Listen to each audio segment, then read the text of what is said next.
काय घडलंय? काय बिघडलंय? सातारा जिल्ह्यातील नगरपालिकांच्या निवडणुकीत काय घडलं आणि काय बिघडलं पहा सातारा न्यूजच्या सखोल विश्लेषणात. मंडळी नमस्कार. सातारा न्यूजच्या काय घडलं आणि काय बिघडलं या सखोल विश्लेषणामध्ये मी मंगेश कुंभार तुम्हा सर्वांचं पुन्हा एकदा स्वागत करतोय. मंडळी खरं तर नगरपालिकेच्या निवडणुका होऊन निकालही लागला. निकाल होऊन एक 8 दिवस उलटलेत. मात्र खरं तर नगरपालिकेच्या निवडणुकींच्या निमित्ताने खरं तर त्या नगरपालिका विभागामध्ये नक्की काय घडलंय आणि काय बिघडलंय याचा आपण आढावा घेत आहोत. सातारा झालं, फलटण झालं, आज आपण वळणार आहोत खरं तर म्हसवडकडे. मंडळी खरं तर या म्हसवडमध्ये दुष्काळी भाग म्हणून ओळखला जाणारा हा भाग आहे. मात्र खरं तर निवडणुकीच्या निमित्ताने या दुष्काळी भागामध्ये अनेक घडामोडी घडलेत. अनेक नाट्यमय वळणं या ठिकाणी आपल्याला बघायला मिळाली. खरं तर मंडळी खरं तर ही म्हसवड नगरपालिकेची निवडणूक झाली. या निवडणुकीमध्ये भाजपने मंत्री जयकुमार गोरे यांच्या नेतृत्वाखाली खरं तर 21-0 इतका मोठा टप्पा पार पडत खरं तर एक हाती सत्ता या ठिकाणी घेतल्याचं आपल्याला बघायला मिळालं. परंतु एकीकडे दोन्ही सर्व विरोधक एकत्र असताना दुसरीकडे दोन्ही गोरे बंधू हे एकत्र आले आणि यामुळे कुठेतरी हा म्हसवड नगरपालिकेचा निकाल जो आहे तो कुठेतरी एकतर्फी लागल्याचं आपल्याला बघायला मिळालं. परंतु हा निकाल लागण्यामागे खरं तर काही कारणं आहेत किंवा काही घडामोडी घडले. त्यामुळे नक्की या ठिकाणी काय घडलंय आणि काय बिघडलंय याचा आपण खरं तर आढावा घेणार आहोत. परंतु एकंदर आपण जर बघितलं तर ज्यावेळेस जयकुमार गोरे हे विधानसभेची निवडणूक लढवत असतात त्यावेळेपासून खरं तर विरोधक जे आहे त्यांचे ते कुठेतरी एकत्र येतात आणि आमचं ठरलंय असं खरं तर एक ब्रीदवाक्य रचत त्याची घोषणा करत त्याचा प्रचार करत खरं तर जयकुमार गोरे यांच्या विरुद्ध खरं तर हे सर्व विरोधक जे आहेत ते एकत्र उभे ठाकतात. परंतु या निवडणुकीमध्ये काहीसं वेगळं घडलं असं चित्र होतं, परंतु तसं झालं नाही. नेहमीप्रमाणेच ही लढत जी आहे ती सर्व विरोधक विरुद्ध जयकुमार गोरे अशी ही निवडणूक खरं तर म्हसवड नगरपालिकेची पार पडली. आणि या निवडणुकीमध्ये जयकुमार गोरे यांनी 21-0 असा सत्ता संघर्षाच्या या टप्प्यामध्ये एक हाती वर्चस्व खरं तर या म्हसवड नगरपालिकेच्या निवडणुकीमध्ये प्रस्थापित केल्याचं आपल्याला बघायला मिळालं. खरं तर एकीकडे माजी मंत्री महादेव जानकर असतील, त्याचबरोबर प्रभाकर देशमुख असतील, त्याचबरोबर अनिल देसाई असतील किंवा अभयसिंह जगताप जे आहेत ते असतील, या सर्व विरोधकांनी एक मूठ बांधत खरं तर जयकुमार गोरे यांना विरोध करायचं आणि त्यांची सत्ता उलथवून लावायची. त्यांचं वर्चस्व जे होतं ते वर्चस्व कुठेतरी ढासळवायचं हा निर्णय रचला आणि ह्या निर्णयाला धरून खरं तर त्यांनी या म्हसवड नगरपालिकेच्या निवडणुकीमध्ये खरं तर उडी मारली. परंतु जयकुमार गोरे आणि त्यांचे बंधू असलेले शेखर गोरे हे ज्यावेळेस एकत्र झाले त्यावेळेस खरं तर हा विरोधकांची जी एक वज्रमुठ होती ती वज्रमुठ कुठेतरी ढासळताना आपल्याला या ठिकाणी बघायला मिळाली. कारण का भाजपच्या उमेदवार असलेल्या पूजा विरकर आणि या विरोधकांच्या आघाडीच्या भुवनेश्वरी राजमाने यांच्यामध्ये खरं तर नगराध्यक्षपदासाठी ही लढत झाली.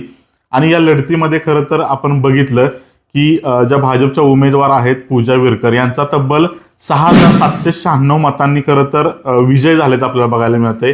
कारण का 6,796 मतांचं मताधिक्य घेऊन पूजा विरकर या खरं तर नगराध्यक्षपदी विराजमान झाल्या म्हसवडच्या.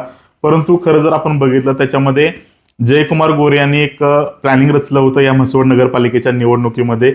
त्यामुळे कुठेतरी विरोधकांच्या एकीला कुठेतरी खो बसला आणि विरोधकांचा जो गड होता, जी आघाडी होती, जे त्यांनी पॅनल उभं केलं होतं ते पॅनल कुठेतरी पत्त्याच्या डावाप्रमाणे कोसळताना आपल्याला या म्हसवड नगरपालिकेच्या निवडणुकीमध्ये बघायला मिळालं.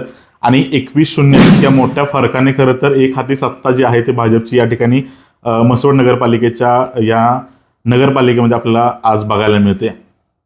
म्हणजे खरं तर या म्हसवड नगरपालिकेच्या निवडणुकीत प्रचाराच्या निमित्ताने उपमुख्यमंत्री आणि राष्ट्रवादीचे नेते असलेले अजित पवार यांची सभा देखील झाली होती. मात्र या सभेचा कुठेही दूरगामी परिणाम होताना आपल्याला या ठिकाणी दिसला नाही.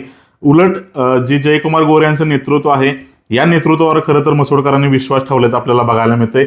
आणि त्याच्यामध्ये खरं तर गोरे बंधूंचं जे परफेक्ट नियोजन होतं या परफेक्ट नियोजनामुळे खरं तर विरोधकांचा करेक्ट कार्यक्रम या म्हसवड नगरपालिकेमध्ये झाल्याचं आपल्याला खरं तर बघायला मिळतंय. आणि खऱ्या अर्थानं जर बघितलं तर म्हसवड हा जयकुमार गोरे यांचा बालेकिल्ला म्हटला जातो. कारण का विधानसभेला ज्या वेळेस जयकुमार गोरे हे उभे राहिले आहेत त्यावेळेस या म्हसवड शहराने खरं तर जयकुमार गोरे यांना मोठ्या प्रमाणामध्ये मताधिक्य दिल्याचं आपल्याला आजपर्यंतच्या इतिहासामध्ये बघायला मिळते. परंतु या निवडणुकीमध्ये खरं तर जयकुमार गोरे यांचं हे जे वर्चस्व होतं, हा जो बालेकिल्ला होता तो बालेकिल्ला ढासळवायचा या विषयानंच खरं तर हे विरोधक सर्व जे आहे ते एक झाले होते.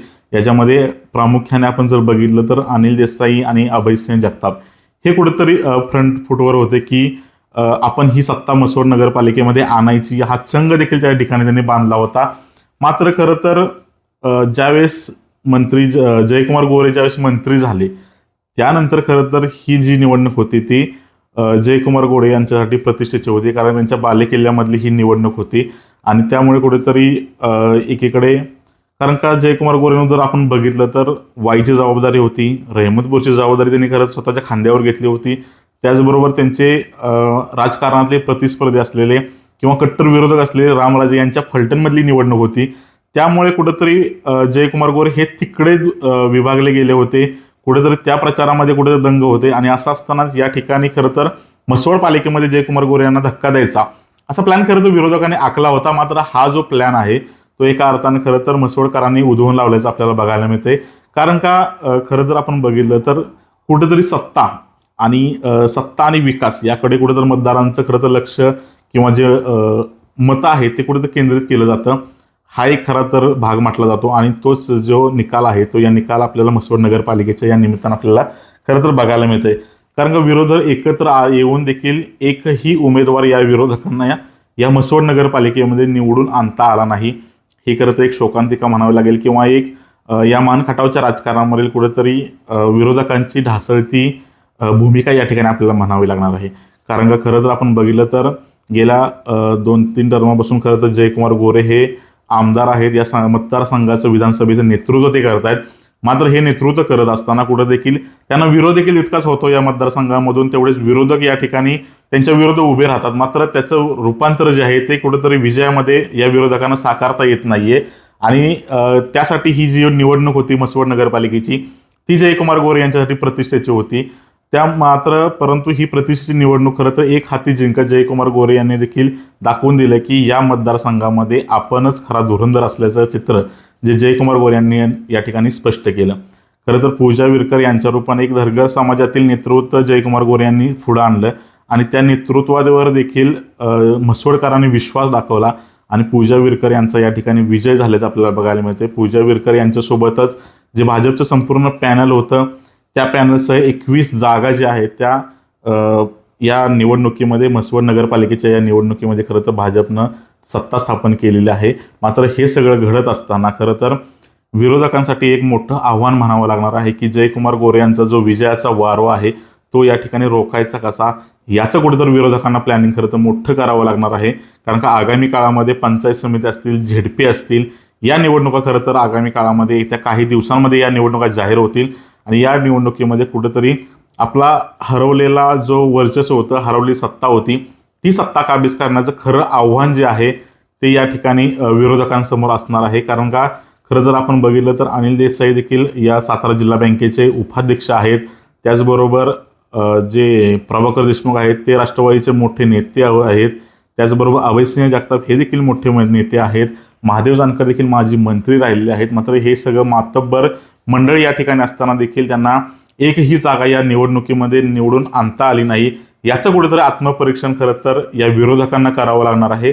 त्याचबरोबर सत्तेचं जे केंद्रबिंदू ठरलेलं हे म्हसवड नगरपालिका आहे, या म्हसवड नगरपालिकेचा सर्वांगीण विकास करण्याचं देखील आव्हान या ठिकाणी आगामी काळामध्ये जयकुमार गोरे यांच्या पुढे असणार आहे. म्हणजे हे होतं म्हसवड नगरपालिकेमध्ये नक्की काय घडलं आणि काय बिघडलं याचं घेतलेलं आपण खरं तर हा सखोल विश्लेषण होतं, सखोल आढावा होता. आगामी भागांमध्ये देखील आपण राहिलेल्या नगरपालिकांचा नक्की काय घडले काय बिघडले याचा आढावा आपण घेणार होतो. तत्पूर्वी या भागामध्ये आपण इथंच थांबूयात. धन्यवाद. आपल्या तालुक्यातील जिल्ह्यातील बातम्या सर्वप्रथम पाहण्यासाठी आजच सातारा न्यूजला यूट्यूब चॅनलवर सबस्क्राईब करा, लाईक करा, शेअर करा आणि बेल आयकॉन प्रेस करायला विसरू नका.